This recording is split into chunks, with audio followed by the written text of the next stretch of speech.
Krásný den, vítejte u podcastu Jazyky do hloubky, ve kterém s vámi sdílím inspiraci k tomu, jak přistupovat k učení jazyků z pohledu nastavení naší mysli a pomocí koučovacích témat a otázek budeme společně hledat správné odpovědi pro naše vnitřní bitvy, které dennodenně se svým já o učení jazyků vedeme. Tento podcast je tu pro studenty i lektory cizích jazyků a podcastem vás budu provázet já, Lenka Málková, certifikovaná jazyková koučka, lektorka angličtiny a zakladatelka projektu Cesta k jazykům. Najdete tu epizody otevírající koučovací témata, vedoucí k zamyšlení se nad naším vnitřním jazykovým já i rozhovory se zajímavými hosty. Mou vizí je šířit principy jazykového koučinku napříč jazykovým vzděláváním v České a Slovenské republice. A pokud dáte odběr tomuto podcastu, pomůžete mi tak tuto vizi naplňovat, protože se podcast dostane k dalším lidem, kterým může na cestě za učením cizích jazyků pomoct. Předem moc děkuju. Pojďme se tedy pustit do dnešní epizody. Krásný den, vítám všechny fanoušky cizích jazyků u dnešního rozhovoru. Moje jméno je Lenka Málková, jsem certifikovaná jazyková koučka, lektorka angličtiny a založila jsem projekt Cesta k jazykům, ve kterém pomáhám studentům jazyku, jak si pomocí sebepoznání nastavit efektivní a udržitelný systém učení, který je dovede k té jejich vysněné úrovni pokročilosti. A lektorům jazyku pomáhám naučit se využívat prvku jazykového coachingu v rámci jejich spolupráce se studenty. A já vás vítám u dnešního rozhovoru. Vítám i mého hosta. Ahoj, Jani. Ahojte všetci. Dnešní rozhovor se jmenuje Jazykové návyky a je to vlastně jeden z klíčů k úspěchu u učení jazyka. A mně toto téma přijde extrémně důležitý. Ty jazykové návyky jsou jedním z mnoha témat, se kterými pracuje ten jazykový coaching. Podle mě je to něco, s čím hodně lidí bojuje, i já sama, ale postupem času a tím, že to téma otevíráme, tak se mi podařilo si u svýho učení dalších cizích jazyků ty jazyky vybudovat a vím, že se to dá. A vím to i od mých studentů a klientů, že se to dá v jakékoliv životní situaci, i když se nám zdá, že se to nedá, tak se to dá. Tak a Jani, děkuji, že jsi přijala pozvání na rozhovor. Mám velkou radost, že jsem našla dalšího fanouška jazykového coachingu a že se můžeme takhle navzájem inspirovat. Můžeš se nám Jani ještě trošku víc představit a říct, kdo jsi, co děláš? Ďakujem za pozvanie. Ja som angličtinárka a školská psychologička a v poslednej dobe sa venujem teda jazykovému coachingu a vďaka tomu vlastne dokážem pomôcť aj študentom iných cudzích jazykov, nielen angličtiny, keďže pri koučovaní nie je nutné, aby coach ovládal ten cieľový jazyk. Ty teda pracuješ, dejme tomu, s čistým jazykovým coachingem, to znamená, že... Niekedy to aj trošku s výučbou alebo s nejakou konverzáciou. Vlastne všetko je to závislé od toho, čo ten klient potrebuje a čo je pre neho prínosné. Každým klientom má vlastne úplný. Dobře. A jak jsi se vůbec k tomu koučování dostala? Co tě k tomu přivedlo? No ja som počas dlhých rokov praxe zistila, že tí moji študenti naražajú na veľmi podobné problémy a tie problémy častokrát aj nesúviseli s tým jazykom ako takým alebo s tým učivom, ale skôr s ich životným štýlom. Hej, problém nájsť čas pravidelne na učenie. Alebo to, že na začiatku kurzu obrovská motivácia a tá sa postupne začne vytrácať a potom jednoducho tí niektorí študenti to tak dostratí. A preto vlastne existuje ten fenomén večných začiatočníkov, že stále začínajú odznova. Alebo tiež aj vlastne ono to súvisí s osobnosťou, s temperamentom, so skúsenosťami z minulosti. Alebo aj s takými rôznymi blokmi, ktoré si v sebe nosíme. Veľa študentov sa obklopuje hojne jazykom a napriek tomu majú problém rozprávať.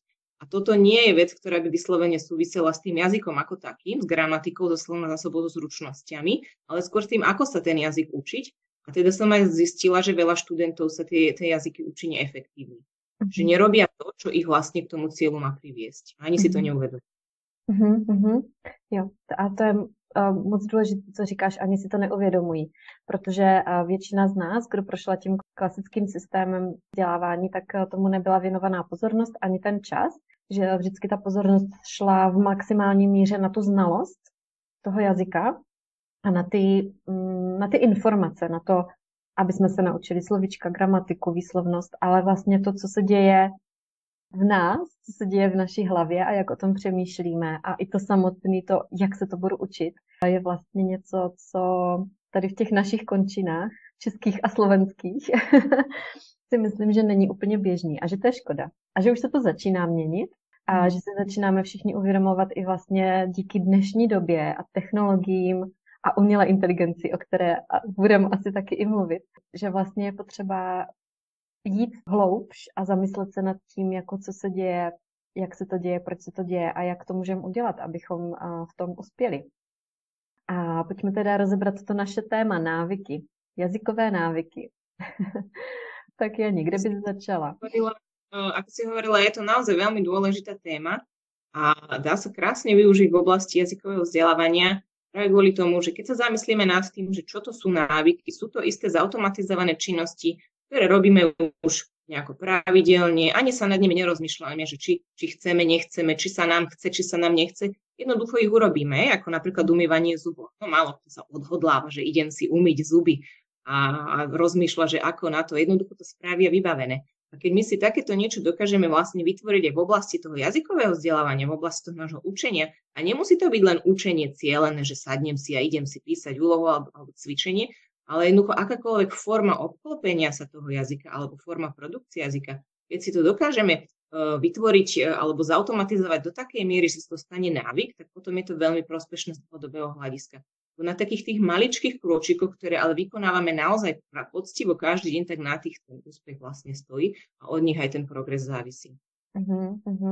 A já si myslím, že tím se i tak trošku boří takový ten mýtus, který tady byl dřív, že abych se mohla jít učit jazyk, tak si teďka musím vyčlenit 60 minut času, musím si sednout ke stolu, musím si otevřít učebnici, internet a teď se vlastně jakoby soustředěně učím, potřebuju na to klid a další věci, že tohle to už vlastně neplatí, nebo neplatí, ale nemusí to tak nutně být.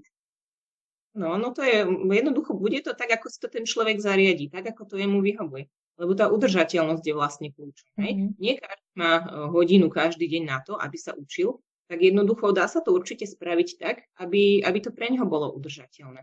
A tam naozaj sa to dá riešiť krátkými 2, 3, 5 minútovými aktivitkami, ktoré ale keď si niekoľkokrát počas dňa zopakujem, tak odrazu už z toho mám, povedzme, 10 minút za deň, hej, za týždeň už je to 70 minút a tu už máme hodinu navyše kontaktu s jazykom.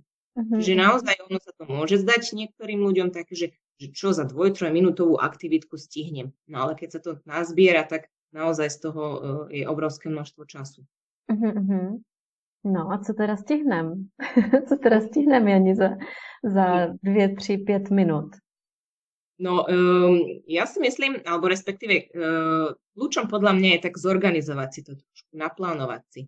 To je taký úplne základný návyk, ktorý si môžeme stihnúť, ktorý si môžeme vytvoriť, že si nejako dopredu rozmyslíme, že čo v najbližšie dni môžem stihnúť v takých krátkych časových intervaloch. Lebo ten čas sa nám len tak sám nevytvorí. My si ho musíme vytvoriť. Keď je jazyk našou prioritou, tak si vlastne musíme organizovať veci ohľadom toho a okolo toho. A to plánovanie ako také je dosť podstatný návyk na prakticky všetkých úspešných ľudí. Je taký, myslím, Winston Churchill mal taký citát, že who is failing to plan is planning to fail. Kto neplánuje, tak plánuje zlyhať. Takže ja osobne som toho veľkým zástancom a naozaj to plánovanie je dobré si zautomatizovať, povedzme raz za nejaký čas, raz za 2 týždne alebo raz za mesiac si sadnúť, vyčleniť si tú hodinku na to, aby sme sa zamysleli, že akým smerom ideme, čo sme sa doteraz naučili, či sa približujeme k tomu svojmu cieľu a aké ďalšie aktivity si budeme vykonávať najbližšie dni a aké zdroje budeme používať, aby sme sa k tomu svojmu cieľu postupne približovali. Čiže si vlastne keby nastavíme takú stratégiu.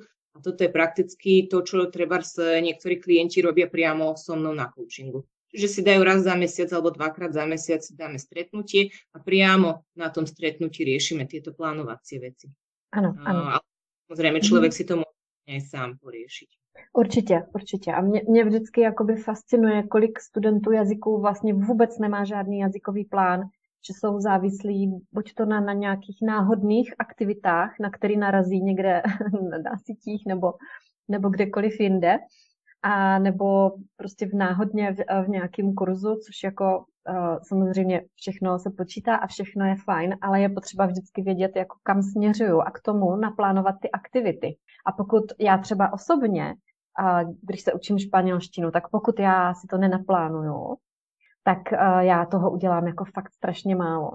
A najednou, když prostě vím, když mám ten plán, já si to píšu i do diáře, tak to prostě z větší části udělám. Ne vždycky, ale z větší části to udělám. A je to prostě ohromný pomocník a ohromná změna. A ještě mi přijde strašně moc důležité, jak říkáš, aby jsme věděli, co budeme dělat, kdy budeme dělat a aby jsme měli už nachystaný ten zdroj, protože když já vím, že třeba mám teďka 10 minut čas, tak nemůžu strávit 5 minut tím, že budu hledat, co vlastně budu třeba poslouchat nebo co budu číst. To už musím mít nachystaný. Presne, áno. Toto je tiež také veľmi kľúčové. Naozaj, keď ja mám počas dňa, povedzme, viem, že budem mať 3-4 krát počas dňa 2-3 minútové okno, tak nemôžem ho zabiť tým, že si budem ten zdroj vyhľadať. Takže ono je dobre si to ako keby tak predpripraviť už v rámci toho plánovania, aj tej hodinky plánovania, si raz za čas dám, tak v rámci toho si naplánujem tie konkrétne zdroje. A to môže byť v rôznych formách. Napríklad hodím si knižku do kabelky, keď viem, že počas dňa budem čakať u doktora, hej? Alebo keď mám e-book, tak si ho dám na plochu, aby som si nemusela vyhľadávať v rôznych záložkách. Hej? Prípadne, keď niektorí napríklad fungujú tak, že si ráno predtým, ako začnú pracovať, si narýchlo spravia 1-2 cvičenia, treba z gramatiky alebo na slovnú zásobu, tak majú už záložky priamo v tom prehliadači, že len kliknú a už to tam vidia. Nemusia zase vyhľadávať Google vhodné cvičenia. Prípadne ja napríklad odoberám newsletter v nemčine, bo ja sa učím nemčinu, odoberám newsletter, mám ho nejakým spôsobom oštítkovaný, že keď mám chvíľu času, povedzme pri raňajkách, že treba zrovna raňajkujem sama, tak si len kliknem, čo mám neprečítané a je to fakt otázka pár sekúnd, kým na to človek klikne a už sa môže tomu jazyku venovať. Že nestráca čas stále opakovaným vyhľadávaním, pretože potom to aj člověka odrádza od toho, aby se vůbec k tomu pustil.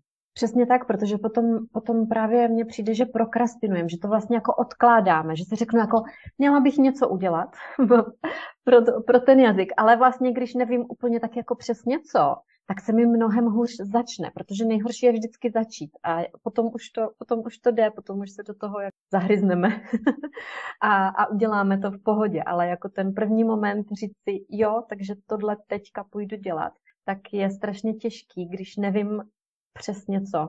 A proto já třeba miluju podcasty, protože já mám najít ty podcasty, které poslouchám, přijdu ráno do koupelny a udělám takhle klik na mobilu. 2 kliky a to je prostě během 2 sekund poslouchám. To mně přijde prostě fakt úžasný.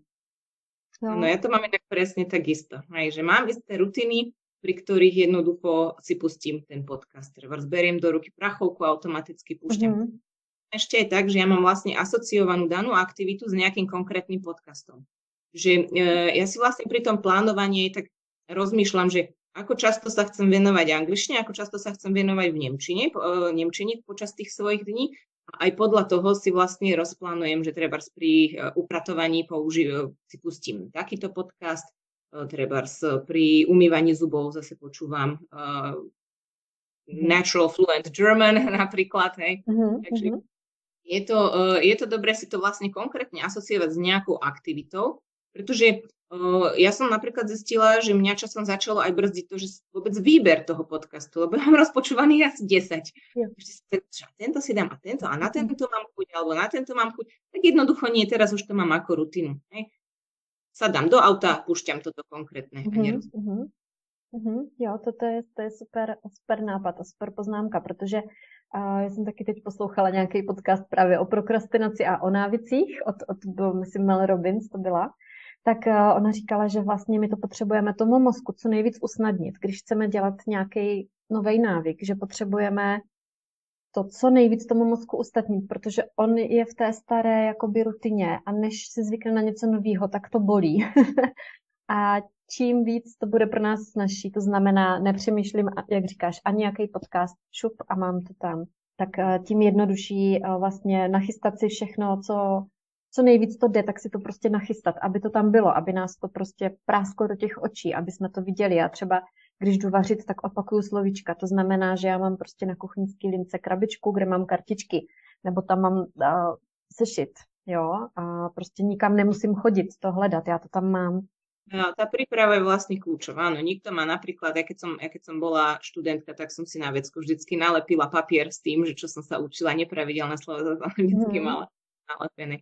Obklopiť sa tým, áno, niekto napríklad, keď sa chce učiť úplne začiatočníci, majú úžasnú možnosť písať si poznámky po byte a nechávať si odkazy po byte. Lebo jednoducho, ako ja chodím po tom byte, viem, na aké miesta chodím a kde treba strávim čas. Teraz, keď vykladám práčku, tak pri práčku si odložím nejaký zoznam slovíčok, na ktoré jednoducho chcem, aby mi padli oči na to. Môže to byť len fráza, nejaká vzorová veta, ktorú sa chcem naučiť. Teraz učím sa gramatiku. Ja vždy odporúčam, keď sa študenti učia gramatiku, tak si vytvoriť nejakú vzorovú vetu, ktorú si budú neustále opakovať, až sa im teda tá štruktúra nejako tak dostane do krvi.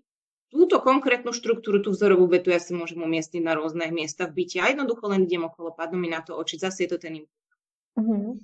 To vlastne zautomatizovať. Dobře. Osobne napríklad, keď si spomínala aj tú umelú inteligenciu, tak teraz je vlastne novinka, nový chatbot, ChatGPT od spoločnosti OpenAI a podľa mňa toto je úžasná vec pre učenie sa jazykov, pretože v zásade nám umožňuje mať konverzačného partnera hocikedy, kdekoľvek, kedykoľvek máme 2-3 minútky času, dokážeme prehodiť s ním 2-3 vety. On nám odpovie prakticky ako keby to bol človek, má dosť dobre zvládnuté svetové jazyky, v slovenčine robieva chyby, ale jeho napríklad používam tak, že každé ráno v kúpeľni, keď mám chvíľu času, tak si prehodíme pár viet v nemčine.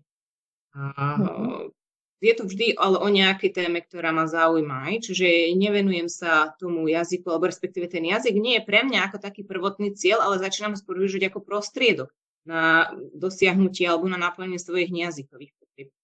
No, takže aj toto je dobré mať na mysli, že keď si človek chce vytvoriť nejaké návyky, tak musí ho to baviť jednoducho. A nesmie to byť nejaká ďalšia povinnosť, ale musí ho to baviť, musí skrze ten jazyk získať nejaké zaujímavé informácie pre seba. Ano, přesně tak. Musí to být stažený k našemu životu.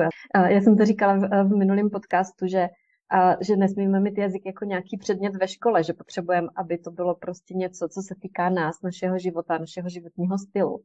A aby jsme to dokázali zakomponovat vlastně do toho, co žijeme.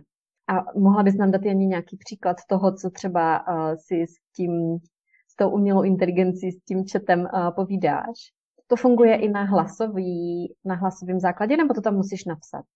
Musíš to písať, ale keď to robíš cez mobil, tak tam si vieš dať hlasové rozpoznávanie, vieš to povedať. Nemusíš to písať, lebo na Google klávesnici má tam ten mikrofónik, čiže ten len stlačím, poviem, ono mi to rozpozná môj hlas a napíše. A on mi odpovie. A pokiaľ to chcem úplne dotiahnuť do dokonalosti, tak zase viem si dať prečítať, skopírujem si ten text, ktorý on mi napísal, odpovedal a viem si to prebehnúť cez nejaký text-to-speech software a mi to prečíta.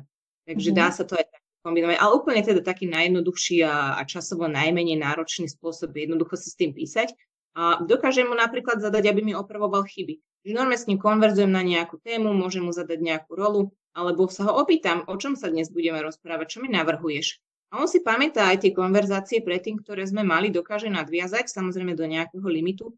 A aj na základe toho mi trebárs odporúči nejakú tému, ktorú si myslí, že ma bude zaujímať. Takže dával mi tak, raz som si tak vypýtala recept na jablkový koláč, lebo sa mi nechcelo vyhľadávať. Potom napríklad sa bavíme o životnom štýle, odporúčil mi nejaké filmy, keď som mu povedala, alebo teda napísala, že aký žáner sa mi páči, aké seriály som pozerala doteraz, tak mi odporúčil niečo v podobnom žánre. Tiež častokrát sa ho pýtam na nejaké typy, že ako sa učiť tú nemčinu, aké zdroje by som mohla použiť, čiže dokáže nám aj takéto praktické typy dať. Ako jazyk vlastne učiť, ako sa ním obklopovať. Takže on dokáže jako ti dát i nějaké třeba tipy jako na internetové stránky, na aplikace a odkázat tě zase na nějaké místa, třeba pro učení toho jazyka vhodný, třeba i pro tvou úroveň pokročilosti, pokud tam zadám začátečník a tak. Jo, je to tak? Presne tak. Ono je to, treba to brať s rezervou, lebo on má, myslím, nemá úplne aktuálne informácie, tá jeho databáza siaha do roku 2021, Takže, a plus ešte druhá vec je, že je to stroj, nie je 100% správny. Že akúkoľvek informáciu alebo fakty si od neho vyžiadame, treba si to overovať, lebo niekedy si aj vymýšľa trošku. Alebo preberie niečo, čo bolo písané niekým na internete a teda považuje to za fakt. Čiže treba to brať s rezervou, ale na takéto bežné konverzácie je to úplne v pohode. Jasně, ale myslím si, že když ho budeme používat na procvičení jazyka, tak tam většinou jako nepotřebujeme nějakou 100% správnost těch informací. Tak to je super. A Jani, jak to teďka je, jsem slyšela, že nějakou dobu, že tam je hodně těch lidí a ty musíš čekat, než na tebe vyjde řada, už je to s tím jakoby trošku lepší, nebo funguje ti to, kdykoliv se tam přihlásíš, tak hned? Mne to funguje v pohode, občasne píše, že je tam high demand a teda, že môže sa zasekávať, niekedy vidím, že pomalšie píše a máva občasne výpadky, ale nie je to nič také, že by, neviem, že by celý deň nefungovalo. Nemala som s tým zatiaľ doteraz problém a sa tomu venovala dosť intenzívne. Takže to je to celkom spolahlivé. A dá sa, myslím, zaplatiť si už aj nejakú proverziu, ktorá by tie výpadky nemala mať. Ale ja osobne som to zatiaľ Nepotrebovala. No a keď sa vlastne k tomuto od tohto odrazíme, ja som hovorila teda, že je dobre využívať ho na takú bežnú konverzáciu alebo na opravu chýb. Čo je ale dôležité z pohľadu študenta je to, že neostať len pri tom, ale aj sa zamyslieť trošku a zobrať si niečo z toho, že prečo ma tak opravil, čo som urobila teda zle a akým spôsobom to môžem použiť v budúcnosti lepšie. On mi dokáže teda nejaké štilistické návrhy aj vysvetlí, že prečo. A toto je zase ten kľúčový moment učenia, že nesústredím sa len na ten výsledok, čo mi on vygeneruje, ale aj by som sa z toho mala niečo naučiť. Takže ja si napríklad, keď mi dá nejakú zaujímavú frázu, ja si spravím screenshot, uložím si to mám taký album na slovíčka, kde si vlastne screenshotujem alebo si fotím slovnú zásobu v kontexte. Čiže aj toto je výhodné. Určite je potrebné si tú slovnú zásobu, tie frázy nejakým spôsobom trackovať, zaznamenávať, aby sme sa k nim mohli vrácať. Výhoda pri tomto ChatGPT je to, že on si pamätá a ukladá si tú našu predošlú konverzáciu, takže ja sa viem vrátiť aj tým sessions spred niekoľkých dní a viem si to zase osviežiť. Ale mne osobne teda príde jednoduchšie a praktickejšie, keď si to nascreenshotujem a uložím si to do toho svojho albumu.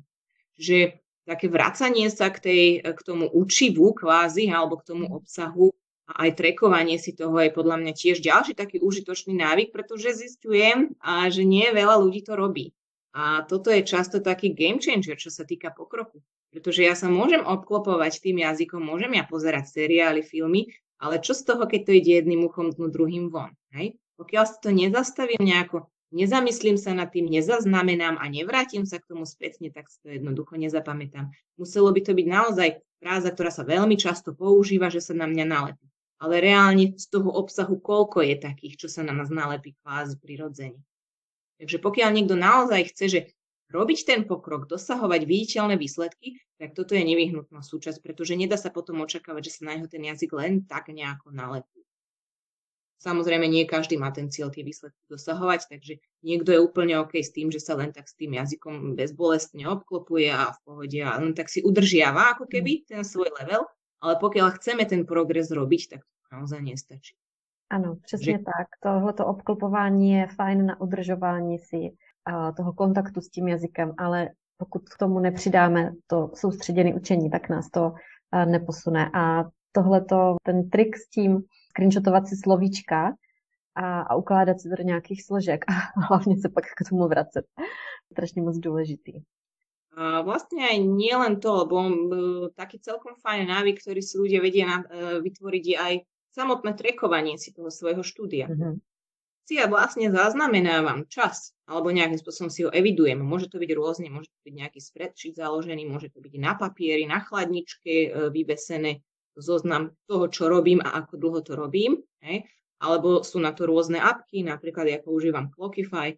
Nie je to síce Clockify nie je určený priamo na tracking jazyka, ale na tracking práce akýkoľvek, ale výhoda je, že ja si tam dokážem vytvoriť ako keby také labels na speaking, teda rozprávanie, počúvanie, písanie a písanie, počúvanie a čítanie.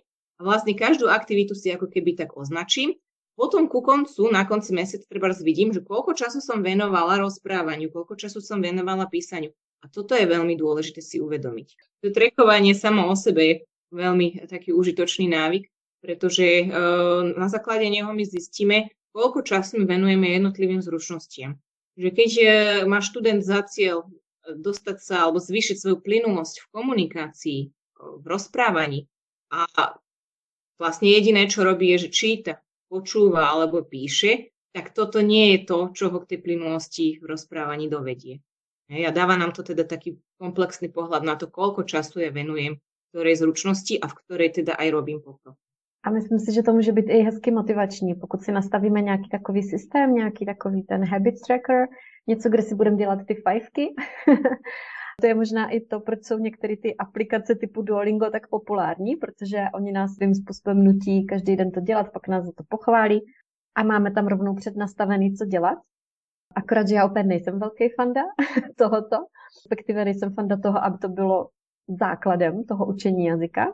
Jako nějaký doplněk nebo jako nějaká hračka, určitě ano, ale ne jako základ učení. A my si vlastně něco podobného můžeme nasimulovat sami.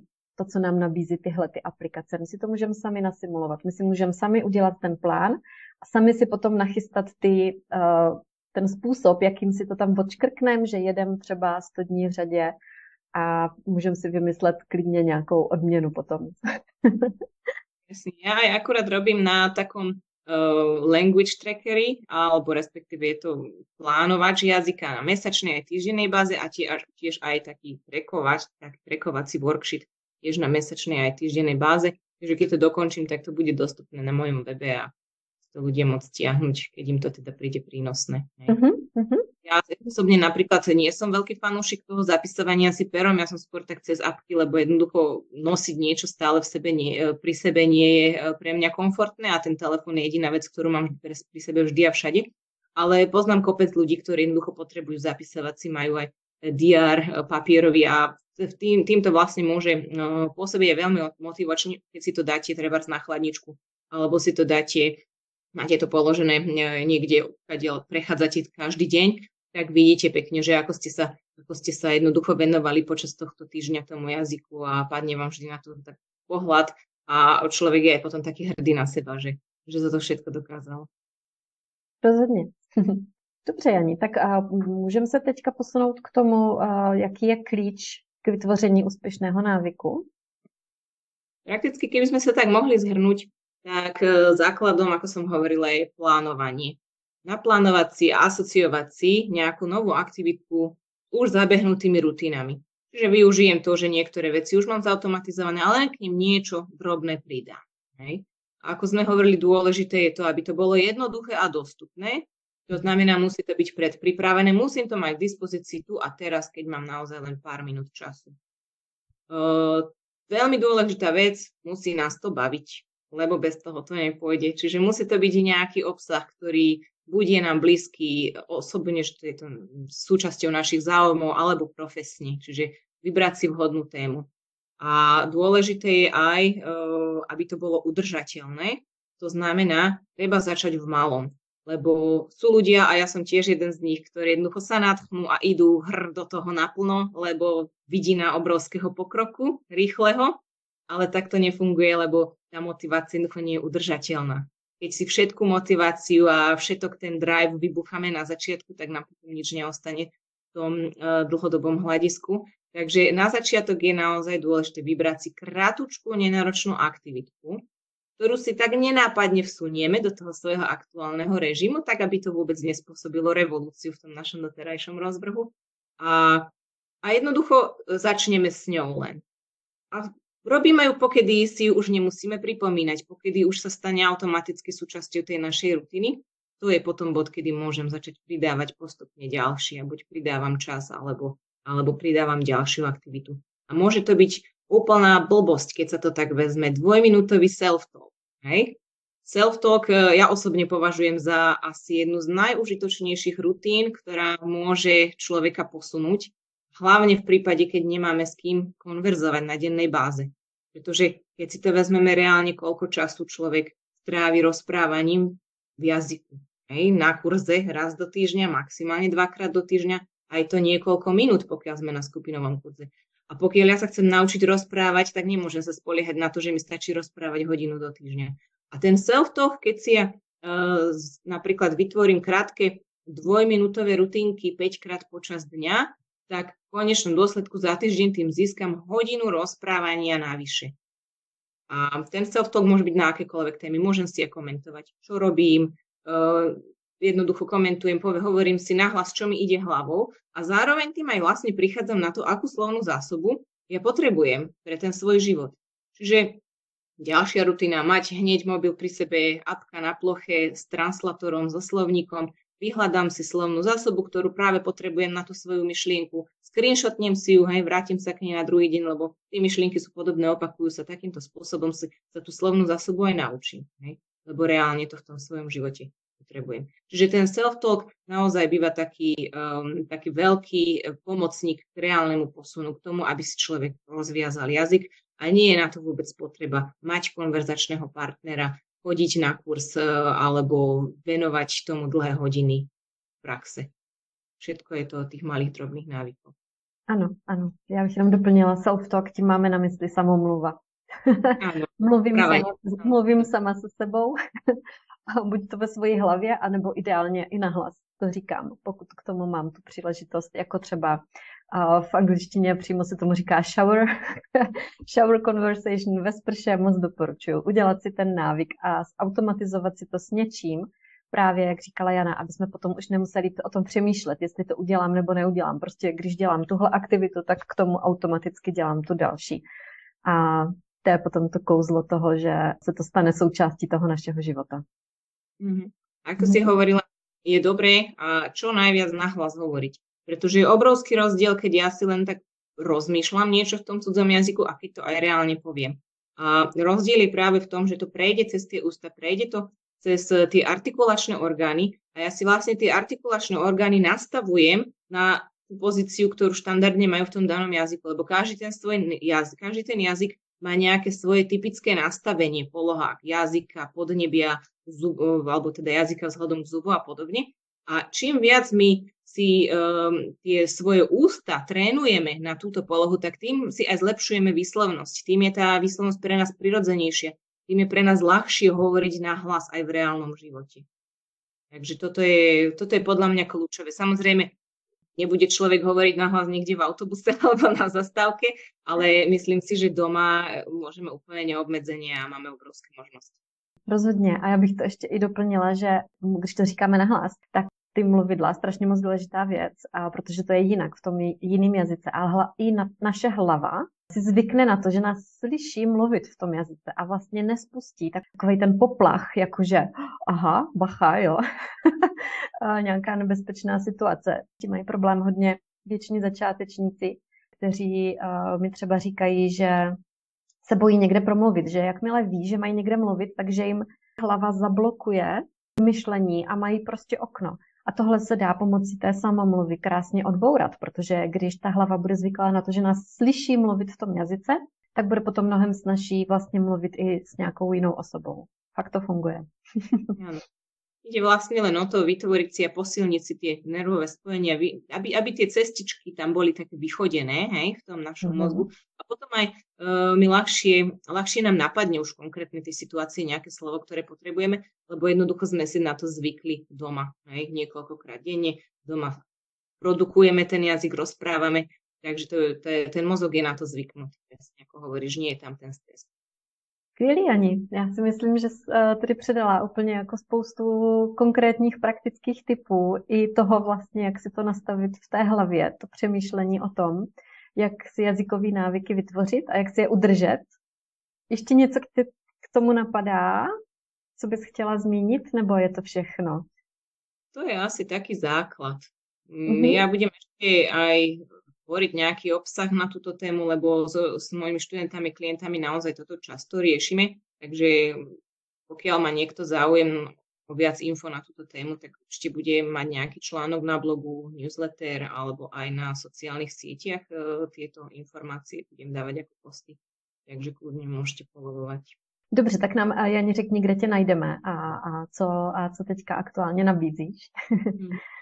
No, na mojom webe jazykové koučovanie.sk je teda jednak aj popis toho, že čo je ten coaching jazykový, pre koho je to vlastne vhodné a tiež je tam aj ponuka jednak individuálneho koučovania, Aktuálne otváram aj skupinu.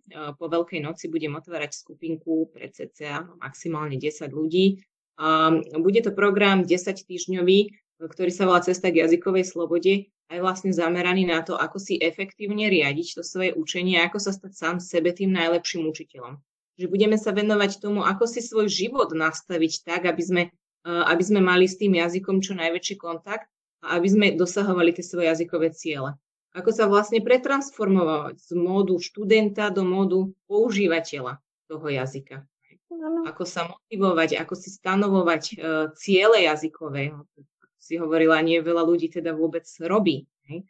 Ako si plánovať to svoje učenie, ako si vytvoriť nejaký systém zdrojov, systém metód, techník, aby sme si to svoje učenie vlastne vedeli si ušiť na mieru. A toto je prakticky také celoživotné riešenie, keď sa na to pozrieme, lebo ľudia sa naučia, ako sa učiť ten jazyk, tak aby to vyhovovalo ich životnému štýlu a ich potrebám. No a keďže to bude skupinový program, tak zároveň účastníci získajú aj takú podporu skupiny, kde bude aj možnosť zdieľať, vzájomne sa inšpirovať. Je to program určený hlavne pre dospelých, ale aj pre stredoškolákov a ja osobne si myslím, že hlavne pre stredoškolákov má tento koncept obrovský zmysel, pretože pre nich je to naozaj skill, ktorý budú môcť využiť v ďalších oblastiach života. Preštudujú na vysokej škole, v dospelosti. A problém je, že na toto, ako sa učiť, v školách jednoducho nie je dostatok priestoru ani času. A veľa študentov stredných škôl, keď nedosahuje tie výsledky, tak častokrát pretože sa neučia efektívne. A teda práve preto, že vidím tu taký ten potenciál alebo potrebu z ich strany a ten prínos, tak študenti stredných škôl majú na tento program 50% zľavu, aby bol naozaj dostupný pre každého, kto to potrebuje. To zní naprosto skvěle. A to se vlastně zase takovou oklikou dostáváme zpátky k tomu, v čem jsme začínali. Proč vidíme tak velký smysl v těch principech toho jazykového coachingu jako podpůrný prostředek při učení toho jazyka. Tak já držím palce s programem. A věřím tomu, že to bude super užitečný a přínosný. A já ti, Ani, strašně moc děkuju za tvoje dnešní sdílení a měj se hezky a budu se těšit zase někdy příště. Děkujem, pěkný den. Mějte se všichni krásně. A to je pro dnešek ode mě vše. Děkuji, že jste doposlouchali dnešní podcast až do konce a nezapomeňte, že to, jak o učení jazyka přemýšlíme, přímo ovlivňuje naše pocity i chování, tedy i to, jak budeme schopni daný jazyk používat a jak se u toho budeme cítit. Pokud se vám dnešní epizoda líbila, nezapomeňte kliknout na tlačítko odebírat a když mi přidáte hodnocení podcastu na platformě, na které ho posloucháte, nejen, že mi uděláte ohromnou radost, ale podcast se tak dostane k dalším lidem, kterým může na cestě za učením cizích jazyků pomoct. Pokud si totiž začneme klást správné otázky, můžeme dostat správné odpovědi pro naše vnitřní bitvy, které každý dennodenně se svým já u učení jazyků vedeme. A přesně o tom je jazykový coaching. Chcete se o jazykovém coachingu dozvědět víc? Domluvte si se mnou nezávazný 15-minutový hovor zdarma. Stačí napsat na e-mail lenka@cestakjazykům.cz. Veškeré informace najdete také na webu cestakjazykům.cz. A jestli chcete být se mnou ve spojení a čerpat další inspiraci i mimo tento podcast, sledujte mě na Instagramu na profilu Cesta k jazykům. A pokud máte zájem o osobní konzultaci, jak pro studenty jazyku k nastavení jazykového plánu, tak pro lektory jazyků k tomu, jak začít používat principy jazykového coachingu ve spolupráci s klienty, mám pro vás, posluchače tohoto podcastu, exkluzivní kód, se kterým získáte na konzultaci 20% slevu. Tento kód je podcast20. Veškeré odkazy najdete v popisku dnešní epizody podcastu. Přeju vám všem prima den a budu se těšit u další epizody.